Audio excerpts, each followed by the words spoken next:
Hello there guys, welcome to another of my live videos, and on this video I am going to be giving you an update on some more transfer news. So I am going to be giving you some more additional information regarding Jack Grealish. Also going to be giving you the latest news regarding Harry Kane, and there's quite a few other things to talk about, like I updated you on my previous video. So we will start with Jack Grealish. So reportedly Manchester United are determined to pay up to £70 million for Jack Grealish. Now, obviously, if Villa were to be relegated this season, that could be beneficial from our perspective because I doubt very much that it would cost us £70 million if Aston Villa were to be relegated. But on the other hand, if Aston Villa were to avoid relegation, it would cost us in the excess of around £70 million would Jack Grealish. We have identified him as our number one priority target for the summer, and we're basically seeing Jack Grealish as an adequate replacement for Paul Pogba. Now, quite a few other clubs have expressed their interest in him, like I mentioned, Madrid, City. Don't forget, back in the summer of 2018, Tottenham were in for him. I think Tottenham had put around the £25 million bid in for him, but it's looking extremely likely that Jack Grealish will leave Aston Villa because obviously, he'll want to rejuvenate his career because up until this point, Jack Grealish has spent the entirety of his career with Aston Villa, so he has been there for several years. Well, he did actually have a loan spell with Notts County. It has been confirmed that Jack Grealish doesn't have a buyout clause inserted. There's no buyout clause inserted. He has got a contract with Aston Villa until 2023, so he has got around 3 years left on his current contract. Now, I think it did confirm that Jack Grealish is set to make his England debut sometime this month, I think. Jack Grealish is only at the age of 24. He is predominantly an attacking midfielder. Occasionally, he does play as a winner, does Jack Grealish. But like I mentioned, he has become an integral part of Aston Villa's team. Obviously, Dean Smith came out a while back and, says Villa are not determined to sell Jack Grealish because from a Villa perspective, they do know how much of an imperative player he is.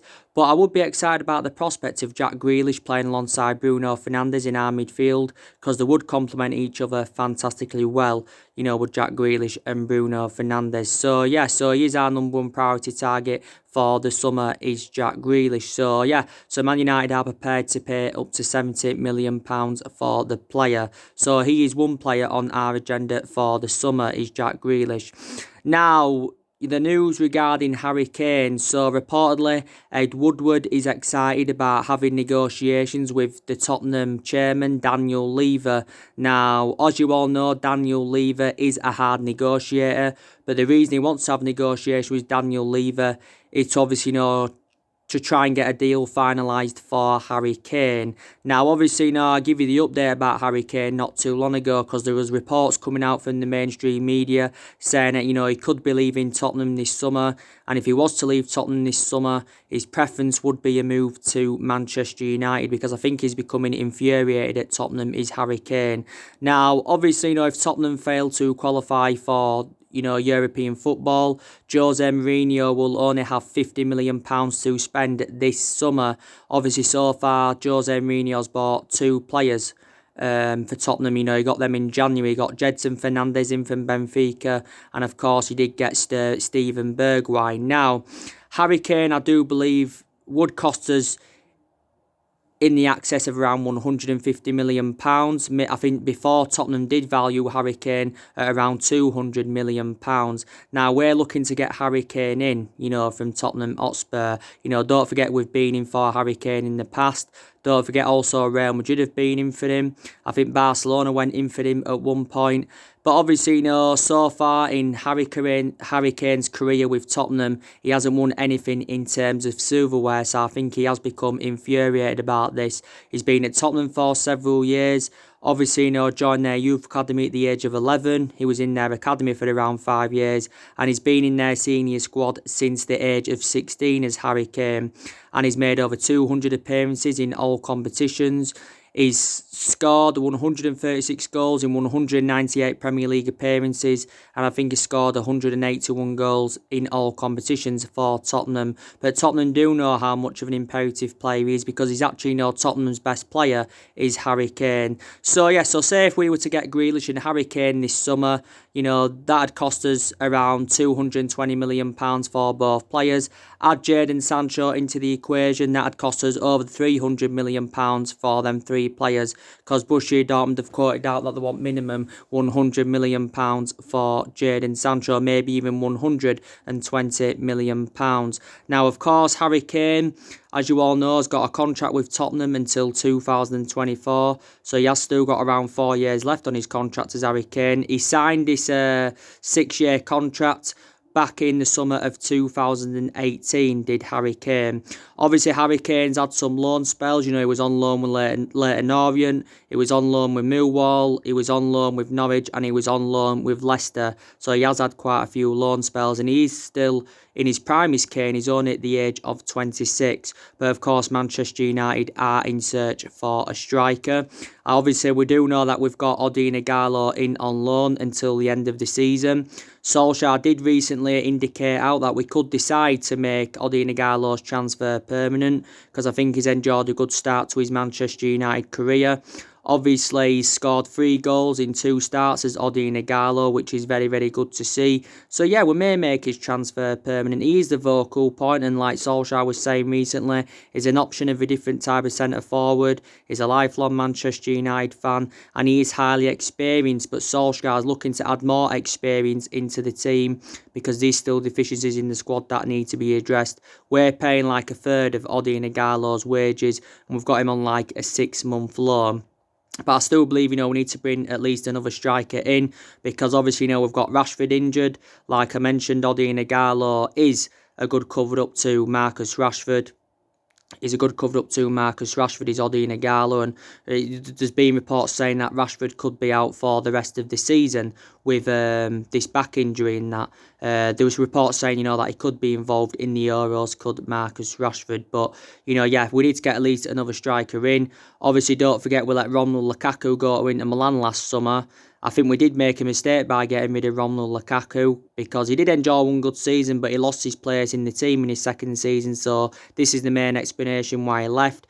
We did pay £75 million to him from Everton back in 2017, but looking at it from a financial point of view, we did generate a lot of money for his departure. We basically recouped the money that we paid for him from Everton back in 2017, and now he's doing really, really well at Inter Milan, so we basically need an adequate replacement for him. Obviously, don't forget we did lose Alexis Sanchez. He won't be coming back to Manchester United this summer, which is very, very good news. We're basically looking for someone to get him on a permanent transfer. He's on loan with Inter Milan at the moment. Despite the fact that he's on loan at Inter Milan, we're still paying the vast majority of his wages. I still believe we're paying Sanchez around 300 grand a week, and Inter Milan are paying the other £100,000 a week. Solskjaer did say in January he would have been coming back, but now he isn't coming back as Alexis Sanchez, which is very, very good news, because like I mentioned, he enjoyed a difficult 18 months with Manchester United. So yeah, we do need at least one striker, and revert back to what I said about Kane anyway. He is out with a hamstring injury, is Harry Kane. Reports have just confirmed now that he is back in training, is Harry Kane, so he's stepping up his fitness regime, and reportedly, could be involved. He confirmed recently that he will participate in the European Championships. So this is what Harry Kane has confirmed. So yeah, they're 2 players in our agenda, Jack Grealish and Harry Kane. Obviously, I gave you the news earlier on, didn't I, regarding Jude Bellingham from Birmingham. A lot of reports from the mainstream media came out yesterday saying that Jude Bellingham had visited our Carrington training ground. Yes, it was yesterday. Reportedly, he's held talks with Sir Alex Ferguson over the move to Manchester United this summer. And reportedly, Jude Bellingham's parents has held negotiations with our executives, basically, because maybe he could be leaving Birmingham this summer, could Jude Bellingham. And, obviously, Borussia Dortmund have been relentlessly linked with Jude Bellingham. Like I mentioned on my video I did earlier on today, I don't think Jude Bellingham is Premier League standard as yet. I don't think he's got like the minerals to come and succeed in the Premier League because he's still inexperienced. Jude Bellingham is only at the age of 16. He's only the age of 16 is Jude Bellingham, so he's still inexperienced. So I think he needs at least another season in the Championship, obviously, to gain more experience. Jude Bellingham, has been playing regular this season for Birmingham. I think he's played around 35 games this season and he's scored 4 goals. Don't forget, he's the youngest player to represent Birmingham and he made his senior debut at the age of just 16 years and 38 days, did the player. Obviously has not yet signed his professional contract with Birmingham. I think he's expected to sign his professional contract with them this summer, is Jude Bellingham. So yeah, he's another player on our agenda. And revert back to January, we put around the £30 million bidding for Jude Bellingham. Because I think Birmingham, if they were to sell him, they would demand at least £30 million.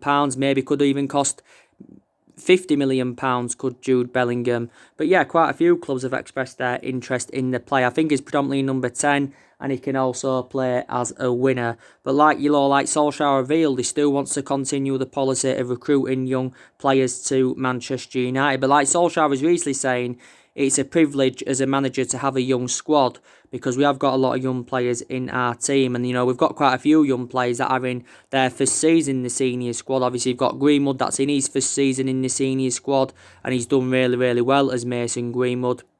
He's scored like 11 goals in 20-odd first team appearances in all competitions for us this season. 5 of them have come in the Premier League. You can play him as a number 9. He's also an option on the right, is Greenwood.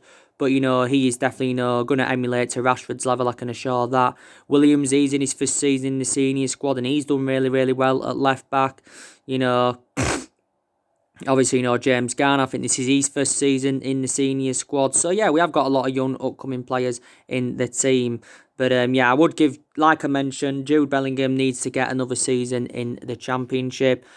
Jadon Sancho, obviously, he's another player on our agenda. And I actually think Jadon Sancho wants to come to Manchester United this summer. He has revealed this because I think he posted on Instagram that he could be on his way to Manchester United this summer. And don't forget, Jadon Sancho has played in the Premier League before because he served, he's been in Manchester because he served a couple of years with Manchester City. But, he never really got assured any first-team opportunities at Man City. So this is the main explanation why I left Manchester City to join Borussia Dortmund. Like I mentioned, Jadon Sancho is going to cost us at least £100 million. Obviously, we've confirmed that we're willing to offer him around £200,000 a week. So he wouldn't only be one of the highest paid players, at the club. He'd be our most expensive signing because our most expensive signing at the moment is Paul Pogba, who we paid £89 million for. And he would be a record signing in the Premier League with Jadon Sancho. Basically, people are saying that, we need qualification for the Champions League to get Jadon Sancho on the board because revert back to last year, we was relentlessly linked with him, and the main explanation why we didn't get him is because, we failed to qualify for the Champions League. Again, I think Jadon Sancho would be a great addition to the squad if he was to come in. He'd complement our attacking line. He's a player that can score goals, he can create chances, his runs on and off the ball are very, very good, and he has got a contract with Borussia Dortmund until 2022. This is now, by the way, his 3rd season with Dortmund.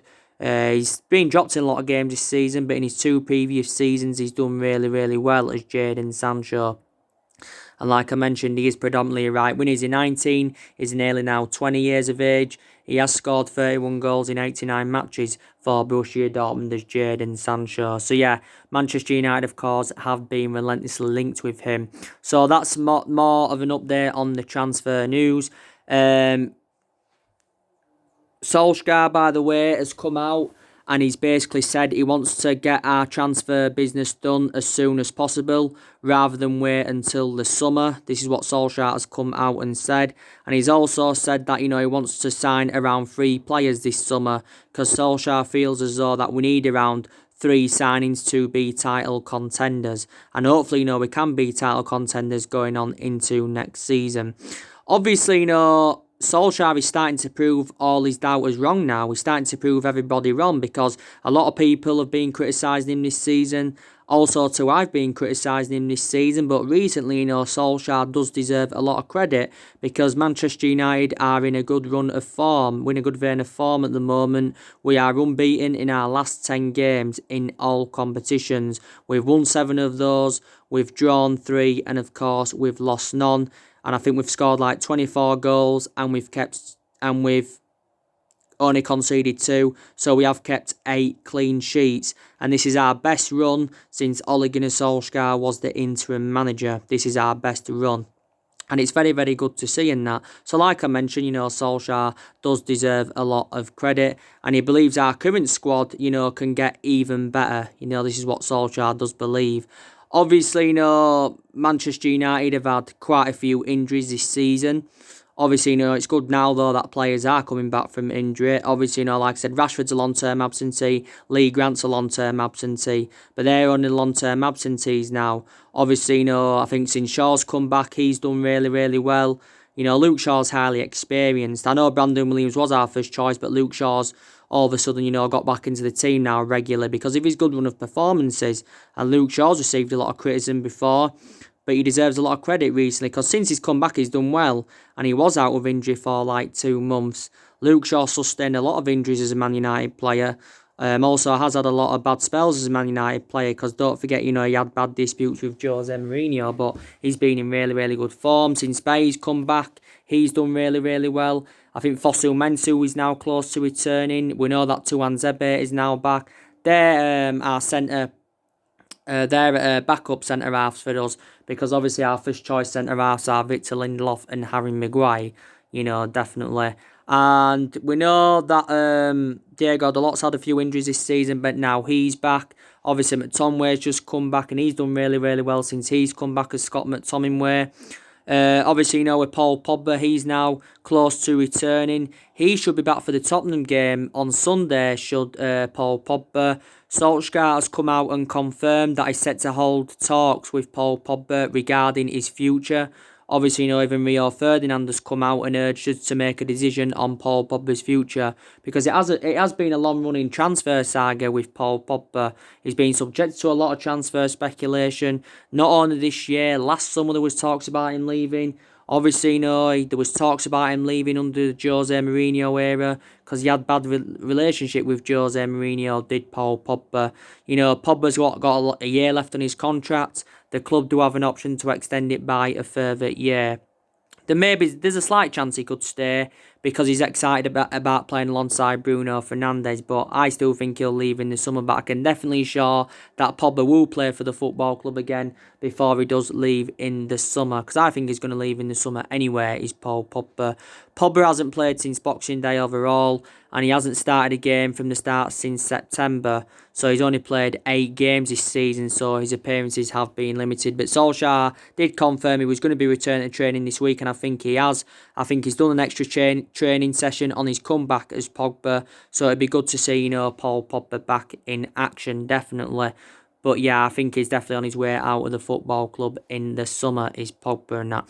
So yeah, it's good now, that players are returning from injury for Manchester United.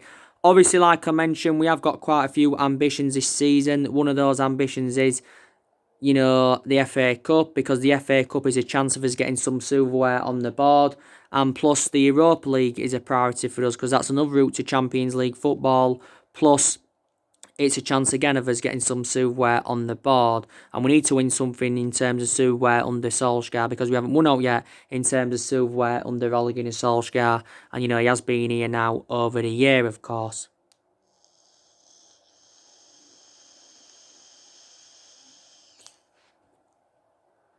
And also taking into account the league is a priority for us because Manchester United want to finish in that top 4 this season, and there's quite a few teams now in that top 4 race. But we're sitting 5th, and we are only 3 points behind Chelsea, and that's very, very good. So I think we can get that top 4 this season. If we can get qualification for the Champions League, I definitely do believe that we will be determined to give Ole Gunnar Solskjaer another season at Manchester United. If we don't get qualification for the Champions League, then maybe Solskjaer will be sacked at the end of the season. Then we'll either recommend Pochettino in or Massimiliano Allegri because they've been linked with the Manchester United job.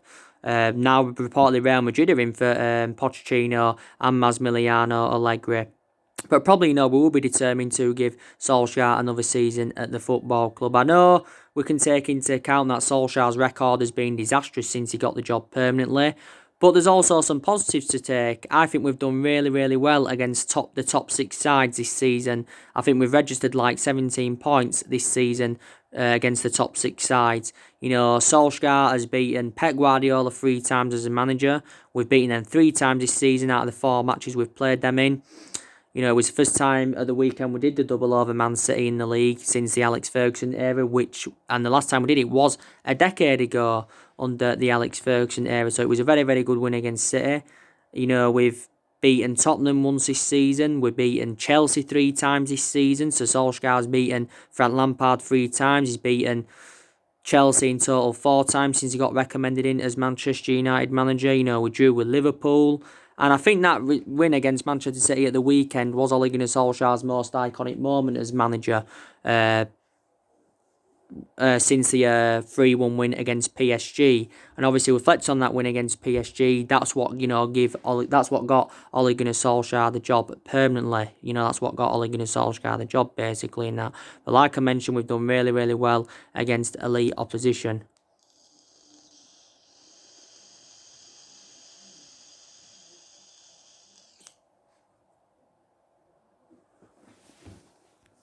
We've done really, really well against elite opposition in that, and so I've been very, very delighted in that aspect and that.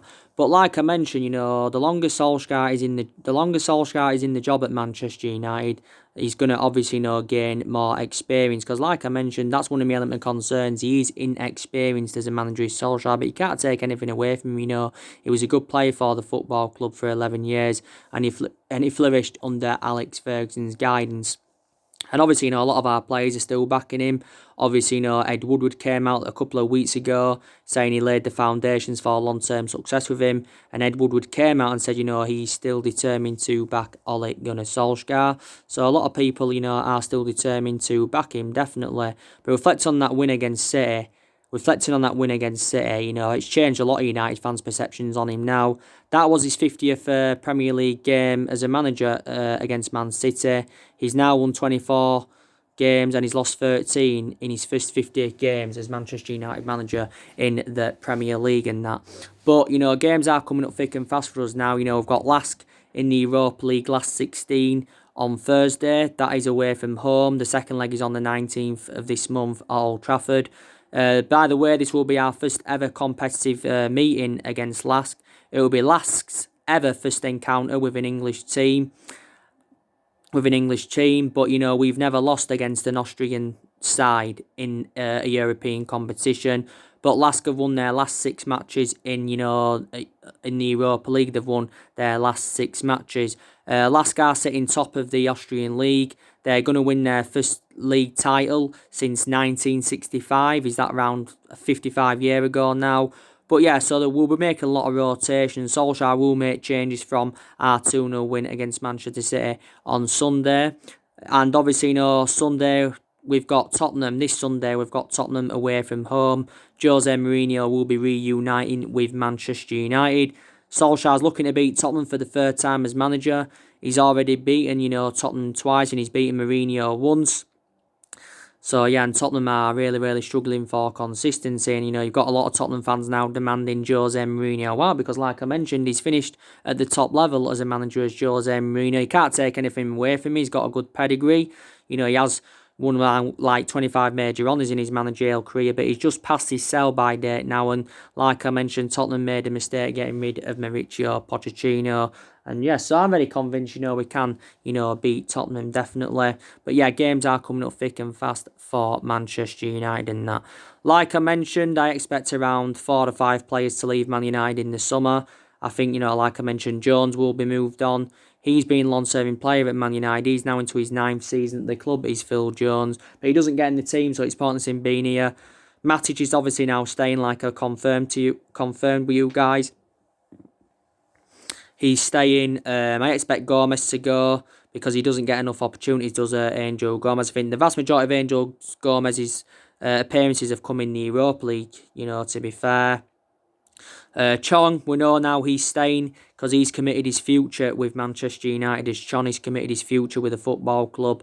Obviously, it got confirmed yesterday that obviously, he signed a new contract with the club until 2022. The club as well do have an option to extend it by a further year, so he signed a 2-year deal as, Chong, so we do know now he's going to be staying at the club. David De Gea, could still be moved on, but a lot of players have left since Ole Gunnar Solskjaer's arrival. Around 9 senior players have left since Ole Gunnar Solskjaer's arrival, and that, like I mentioned, we should have got a director of football in last summer. It was a shame we didn't get a director of football in last summer, because like I mentioned, that's one of the structural changes that we do need at Manchester United. If we got that director of football in, then Ed Woodward could have moved away from the footballing decisions. But yeah, so maybe Solskjaer does deserve more time at Manchester United. He's still got like 2 years left on his current contract at the club, and he's on around £7.5 million a year. This is what Solskjaer is on. So yeah, so that's your latest on all of the transfer news, guys. That's your latest, so that's your news on Grealish, that's your news on Kane, and all the rest of the news. Drop me comments, likes, below on the channel. If you do, consider subscribe as always, and take care, God bless, and I'll see you all again very, very soon. Thanks for watching.